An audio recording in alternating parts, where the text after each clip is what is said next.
Hello again, this is the Old King 117, and I'd like to take this time to talk about Days Gone. Now, my experience with Days Gone is definitely going to be one to remember because I looked forward to playing this game since the day I actually saw it at the E3 trailer so many years ago with the zombie swarm and everything. And trust me, experiencing that horde firsthand is definitely terrifying. No matter what level you play it on, when the music changes in the subtle, like the subtle pitch, it literally creeps the hell out of me. But on to what I want to actually talk about with this game. This game has definitely been one to remember because I enjoyed the hell out of it. I could not stop playing this game over the last month. Every day I woke up, I got up, I put it on, and I literally just wanted to ride on the bike and just be Deacon. The craziest thing is about the character's name as well.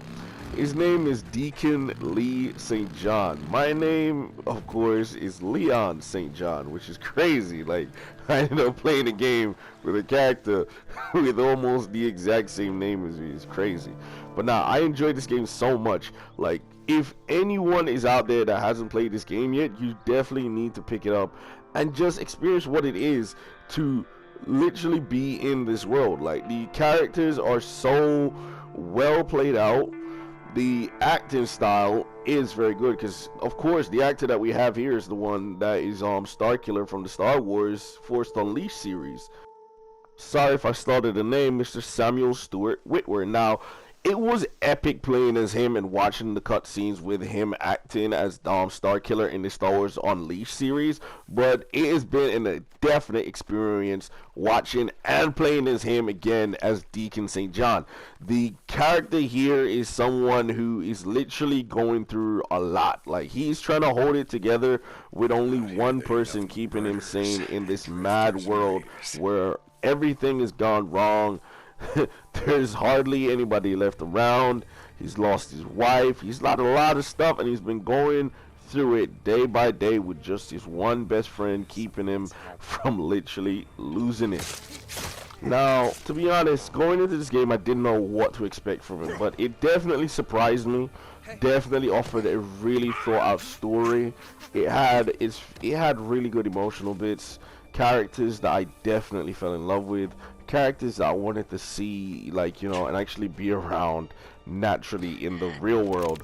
But we caught our laugh that way now, can we? But this game is definitely one that I think a lot of people missed out on, and it's definitely slept on because it's one of those rare PlayStation gems that if you miss it, you definitely will miss it. You'll be left out of this circle if you do not go and play this game. Now, there were aspects of this game that I did have a problem with.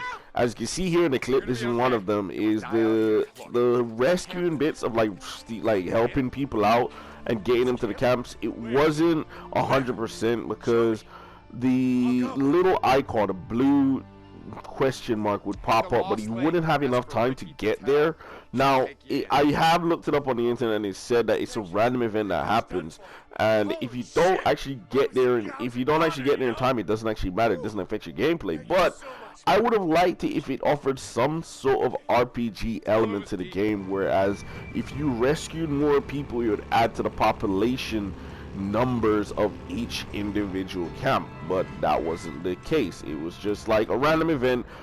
Whether you choose to go to it or not is your choice. It doesn't affect how you play the game. But apart from that, I had no other issue because this game was really fun from start to finish. Especially the survival bits with collecting resources, building bombs, searching almost every car I came across for ammo and resources just to stay alive.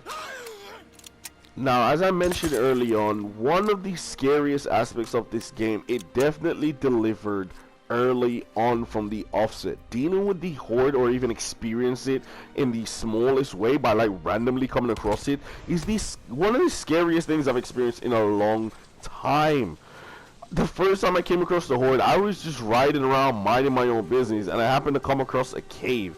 Like, the cave wasn't even that big, so I didn't even think anything of it. Now, when I heard the subtle change in music, it sent a clear and direct chill down my spine because I knew something was about to happen, but I didn't know what.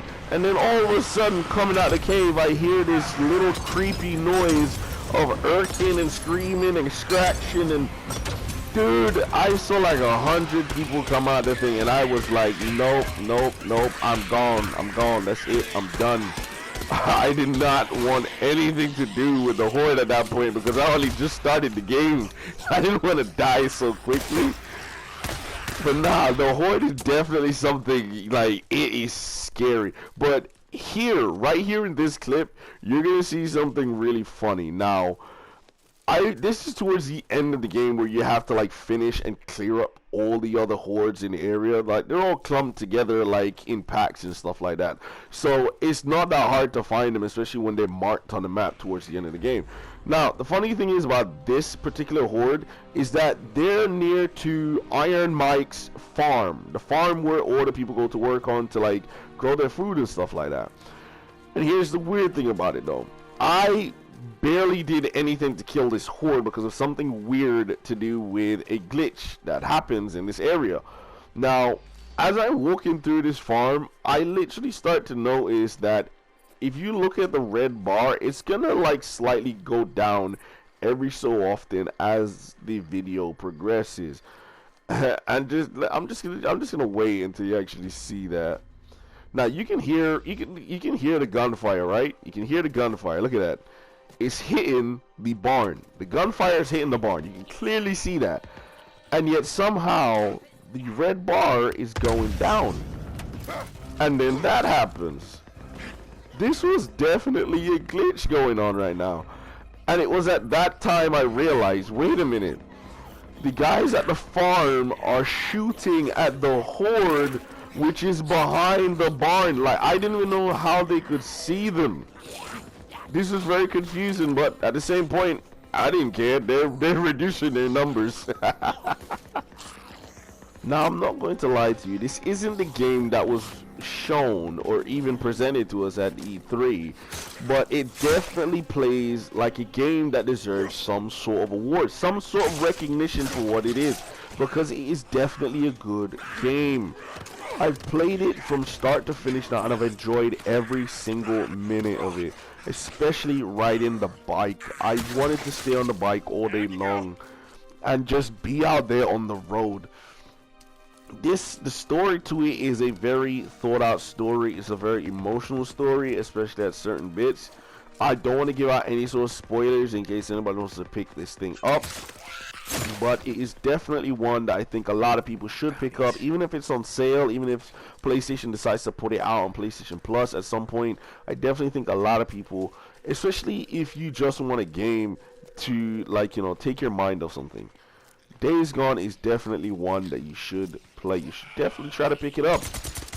Now, I am the old King 117, and I'm just going to leave you with the end clip of me killing the last bit of the horde to close off this video. I hope you guys liked it. Please remember to like, subscribe, and share. I will continue and try to do more features. Thank you.